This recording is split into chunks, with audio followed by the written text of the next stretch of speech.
जय जगन्नाथ। जय माँ संतोष।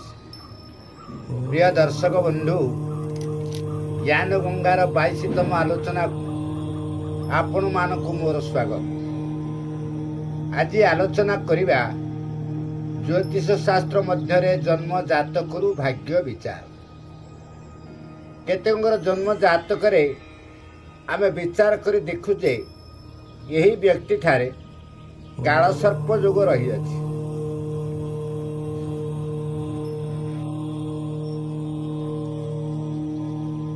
यही कालसर्प जोग जातिका शुणिया मात्रे ताहार हृदय भितरे एक प्रकार भय सृष्टि हो जाए।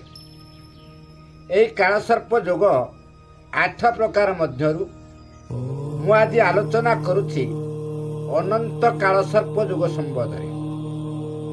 जड़े व्यक्तिंकर जातक लग्न सिंह राशि थिला बेले सप्तम स्थान कुंभ राशि अच्छी। लग्न रे राहु एवं सप्तम कुंभ राशि केतु अवस्थान करिछन्ति एवं यार गोटे पार्श्व आउ 5टी जगह अन्य समस्त ग्रहमान अवस्थान करिछन्ति। बाकी अन्यान्य स्थान गुड़िक खाली रही यही जातक अनंत कालसर्प जोग है। तेबे यही व्यक्ति के प्रकार फल भोग करिवो ता विषय मु कहूछि।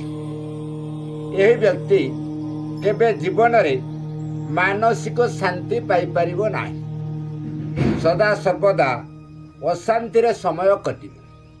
अति क्रोध, अस्तव्यस्त मन, अस्थिर चित्त रहिबो।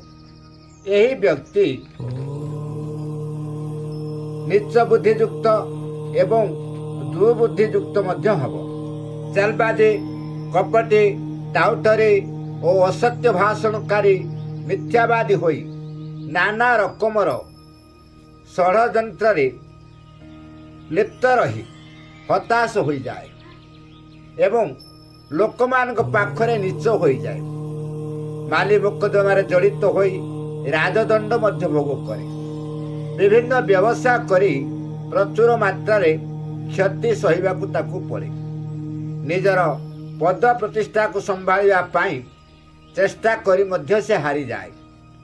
गृहस्थ जीवन बड़ दुखदायक एवं अशांतिर समय कटे।